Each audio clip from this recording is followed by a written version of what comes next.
ದೇಶದ ಸಂವಿಧಾನದಿಂದ ಯಾರಿಗಾರು ಅನ್ಯಾಯ ಆಯ್ತು ಅನ್ನೋದು ಕೈ ಎತ್ರಿ. ಇಡೀ ಭಾರತ ದೇಶದ 140 ಕೋಟಿ ಜನದಲ್ಲಿ ಎತ್ರಿ ಕೈನ. ಭಾರತ ದೇಶದ ಸಂವಿಧಾನದಿಂದ ನನ್ಗೆ ಅನ್ಯಾಯ ಆಯ್ತು ಕೈ ಎತ್ರಿ. ಇಲ್ಲ.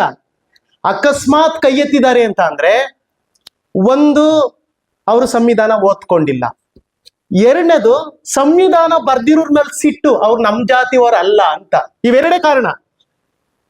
ಆಮೇಲೆ ಈ ಸಂವಿಧಾನವನ್ನ ಸಾಹೇಬ್ರು ಸಹ ಹೇಳ್ದಂಗೆ ಈ ಸಂವಿಧಾನವನ್ನ ಬಹಳ ವ್ಯವಸ್ಥಿತ ಸಂಚಿನ ಮೂಲಕ ಇದನ್ನ ಕೇವಲ SC/ST ಗಳಿಗೆ, ಅದ್ರಲ್ಲೂ ಹೊಲಮಾದಿಗರಿಗೆ ಮೀಸಲಾತಿ ಕೊಡೋದಕ್ಕೆ ಬರ್ದಿರು ಪುಸ್ತಕ ಅಂತ ಹೇಳಿ ಸೈಡ್ಗೆ ಇಟ್ಟಿದ್ರು ನೋಡಿ. ಒಂದೇ ಸಾಲಿಲಿ ಅವ್ರು ಬಹಳ ಅದು ಸರಿ ಹೇಳ್ದಂಗೆ ಹೆಂಡತಿ ಮಕ್ಕಳು ಸಂಸಾರ ಎಲ್ಲ ಬಿಟ್ಟು ಈ ತರದ್ದು ಮಾಡ್ತಾ ಹೊರಟಿದಾರ. ಅವರು 80 ವರ್ಷದ 100 ವರ್ಷದ ಮುದುಕ ಆದ್ರೂ ಈ ತರದ ದಾರಿ ಮೂಲಕ ಹೆಂಗೆ ಈ ದೇಶವನ್ನ ಕೆಳಗ್ ಕರ್ಕೊಂಡೋಗೋದು ಅಂತ ಒಂದೇ ಅವರು. ಈ ಸಂವಿಧಾನ SC/ST ಗಳಿಗೆ ರಿಸರ್ವೇಶನ್ ಕೊಡೋದಕ್ ಬರ್ದಿರೋ ಪುಸ್ತಕ. ಹಂಗಂದಿನಾಗೆ ಒಟ್ಟು ಇಲ್ಲಿರ್ತಕ್ಕಂಥ ಸಮುದಾಯಗಳು ಅದ್ರ ವಿರುದ್ಧವಾಗಿ ನಿಂತ್ಕೋತಾವ್ ನೋಡಿ ರೀ. ಬಾಬಾ ಸಾಹೇಬ್ರು ನಾನು ಹೇಳ್ತೀನಿ, ಈ ಭಾರತದ ಸಂವಿಧಾನ 2 ವರ್ಷ 11 ತಿಂಗಳು 18 ದಿನ.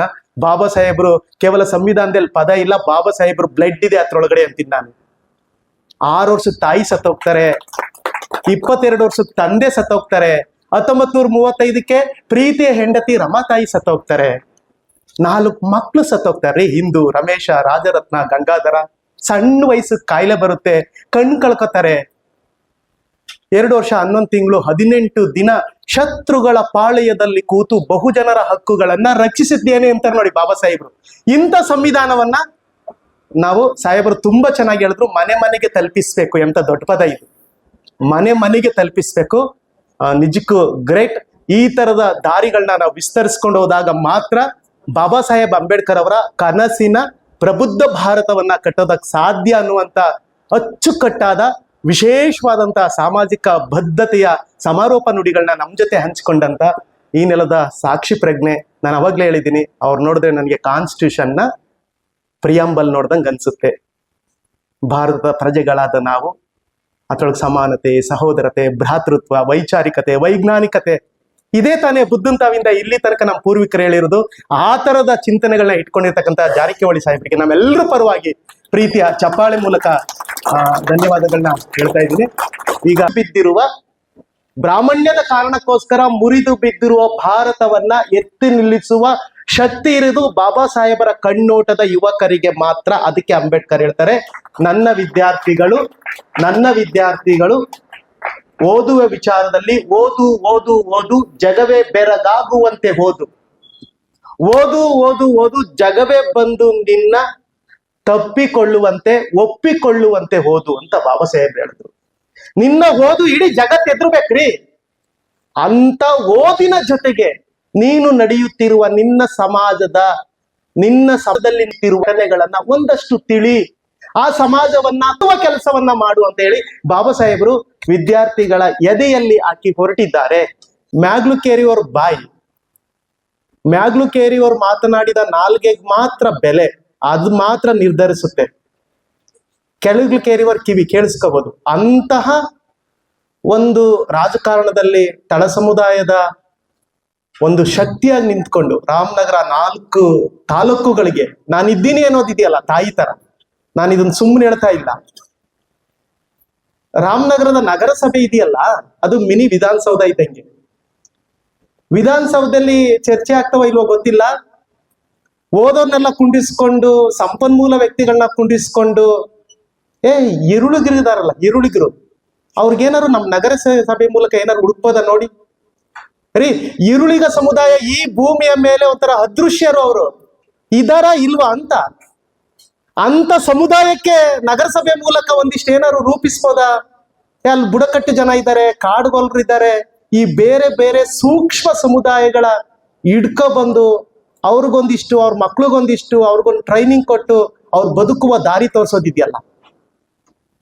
ನಗರಸಭೆ ಆಫೀಸ್ ಮುಂದೆಗಡೆ ಕಾನ್ಸ್ಟಿಟ್ಯೂಷನ್ ಪ್ರಿಯಾಂಬಲ್ನ ನಿಲ್ಸಿದ್ದಾರೆ, ಶಾಶ್ವತವಾಗಿ ನಿಲ್ಸಿದ್ದಾರೆ.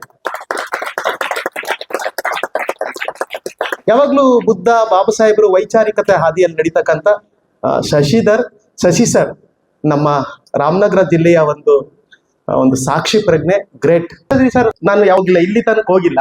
ನಾನು ರವಿ ಸರ್ ಹೋದ ತಕ್ಷಣ ಬನ್ನಿ ಸುರೇಶ್ ಗೌತಮ್, ನಿಮ್ಮ ವಿಡಿಯೋಗಳು ನೋಡ್ತಾ ಇದ್ದೀನಿ, ಅಂದ್ರೆ ನನ್ನ ವಿಡಿಯೋ ಏನೋ ಏನಲ್ಲ, ಅವ್ರ ಎದೆ ಒಳಗಡೆ ಒಂದು ಯುವ ಮನಸ್ಸನ್ನ ಪ್ರೇರಣೆ ತುಂಬೋದಿದ್ಯಲ್ಲ. ಅದ್ರೊಳಗು ರಾಮನಗರ ಜಿಲ್ಲೆಯಲ್ಲಿ ನಮ್ ಗುಂಪಲ್ಲಿ ಕುತ್ಕೊಂಡು ಅಷ್ಟೊತ್ತು ಮಾತಾಡ್ತಿದ್ದಾರೆ. ಆ ನಡುವೆನು ಅಲ್ಲಿ ಯಾರೋ ಒಂದ್ 4 ಜನ ಪಾಪ ಹೆಣ್ಮಕ್ಳು ಬಂದು ತುಂಬಾ ಹೊತ್ತು ಕೂತಿದ್ದಾರೆ, ಕರೀರಿ ಅವ್ರದ್ದೇನ್ ಸಮಸ್ಯೆ, ಅದ್ ಬೇಕು ಎದೆಲ್ಲಿ ಅಂತ. ಸಂವಿಧಾನವೇ ಬೆಳಕು, ಅಂಬೇಡ್ಕರರೇ ದಿಕ್ಕು ಅನ್ನುವಂತ ಈ ನೆಲದ ಧ್ವನಿಯನ್ನ ಶೀರ್ಷಿಕೆಯಾಗಿ ಇಟ್ಕೊಂಡು ಒಂದು ಕಾರ್ಯಕ್ರಮವನ್ನ ಆರ್ಗನೈಸ್ ಮಾಡಬೇಕು ಅಂತ ಅನ್ಕೊಂಡು ಒಂದಷ್ಟು ಓದುತ್ತಿರುವ, ಅಧ್ಯಯನದಲ್ಲಿ ತೊಡಗಿಕೊಂಡಿರ್ತಕ್ಕಂಥ ಮನಸ್ಸುಗಳನ್ನ ಒಂದ್ ಕಡೆ ಕೂರಿಸಿ, ಇದು ಸಭೆ ಅಲ್ಲ, ಸಮ್ಮೇಳನ ಅಲ್ಲ, ಇದು ಒಂದು ಅಧ್ಯಯನ ಶಿಬಿರ. ಅಸ್ಪೃಶ್ಯತೆ ಅಂದ್ರೆ ಏನು, ಅದು ಹೆಂಗಿರುತ್ತೆ, ಅದನ್ನ ನಾವು ಬಿಡಿಸ್ಕೊಳ್ಳೋದು ಹೆಂಗೆ, ಅದಕ್ಕೆ ಕಾರಣ ಏನು, ಅದಕ್ಕೆ ಪರಿಹಾರ ಹೆಂಗೆ, ಈ ದೇಶ ಯಾವ ಕಡೆ ಸಾಗ್ಬೇಕಾಗಿತ್ತು, ಇದ್ಯಾಕೆ ಇತ್ತ ತಿರ್ಕೊಂಡು ಹೋಗ್ತಾ ಇದೆ, ಇದನ್ನ ಸರಿಪಡಿಸ್ಕೊಳ್ಳೋದು ಹೇಗೆ ಅಂತ ಹೇಳಿ ಸುಮಾರೊಂದು 30 ವರ್ಷದ ಒಳಗಿರ್ತಕ್ಕಂಥ ಓದ್ತಾ ಇರ್ತಕ್ಕಂಥ ವಿದ್ಯಾರ್ಥಿ ಯುವ ಜನತೆಯನ್ನ ಕಾರ್ಕಬಂದ್ ಕುಂಡಿಸಿ, ಬಾಬಾ ಸಾಹೇಬ್ ಹೇಳ್ತಾರಲ್ಲ, ವಿದ್ಯಾರ್ಥಿಗಳು ಹೊಸ ಹೊಸ ಚಿಂತನೆಗಳನ್ನು ಕೊಂಡೊಯ್ಯುವ ಸಾರಥಿಗಳು ಅಂತ. ಆ ತರದ ಒಂದು ಚಿಂತನೆಗಳನ್ನ ಕೊಂಡೊಯ್ಯೋದಕ್ಕೆ 2 ದಿನದ ಕಮ್ಮಟವನ್ನ ಇಟ್ಕೊಂಡಿದ್ದೇವೆ. ನಗುಮುಖದಿಂದ ತಮ್ಮ ಹಾರ್ಟ್ಗಳನ್ನ ಓಪನ್ ಮಾಡ್ಕೊಂಡು ಬಂದು ಕೂತಿರುವ ಎಲ್ಲ ನನ್ನ ಎದೆಯಾಳದ ಭೀಮ ವಿದ್ಯಾರ್ಥಿ ಬಳಗಕ್ಕೆ ಜೈ ಭೀಮ್. ಎಲ್ಲಿದ್ದಾರೆ ಕೂಡ್ಲು ರವಿಕುಮಾರ್?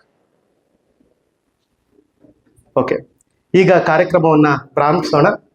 ಮೊದಲಿಗೆ ಜ್ಞಾನಪ್ರಕಾಶ್ ಸ್ವಾಮೀಜಿ ಅವರು, ಬಹುಜನ ಶ್ರೀ ಜ್ಞಾನಪ್ರಕಾಶ್ ಸ್ವಾಮೀಜಿ ಅವರು ದಯವಿಟ್ಟು ವೇದಿಕೆಯನ್ನು ಅಲಂಕರಿಸಬೇಕು ಅಂತ ಹೇಳಿ ಮನವಿ ಮಾಡ್ಕೊಳ್ತಾ ಇದ್ದೀವಿ. ನನಗೆ ಕರ್ನಾಟಕ ರಾಜ್ಯ ಕಂಡ ಮೊದಲ ಅಂಬೇಡ್ಕರ್ವಾದಿ ಒಬ್ಬ ಬೌದ್ಧ ಕುಲಪತಿಗಳು, ಬಹಳ ಎಚ್ಚರಿಕೆಯಿಂದ ಹೇಳ್ತಾ ಇದ್ದೀನಿ. Ramesh sir, B Ramesh sir ದಯವಿಟ್ಟು ವೇದಿಕೆ ಮೇಲೆ ಬರಬೇಕು. ಮತ್ತೆ ಶೇಷಾದ್ರಿ ಶಶಿ ಸರ್, ಅಧ್ಯಕ್ಷರು ನಗರಸಭೆ, ದಯವಿಟ್ಟು ವೇದಿಕೆ ಮೇಲೆ ಬರಬೇಕು ಅಂತ ಹೇಳಿ ಕರಿತಾ ಇದ್ದೀನಿ. ಪ್ರೊಫೆಸರ್ ಎಚ್ ಗೋವಿಂದಯ್ಯನವರು, ಸಾಮಾಜಿಕ ಹೋರಾಟಗಾರರು, ಈ ನೆಲದ ಎಚ್ಚರದ ಕಣ್ಣು, ದಯವಿಟ್ಟು ವೇದಿಕೆಯನ್ನು ಅಲಂಕರಿಸಬೇಕು ಅಂತ ಹೇಳಿ ಮನವಿ ಮಾಡ್ಕೊಳ್ತಾ ಇದ್ದೀನಿ.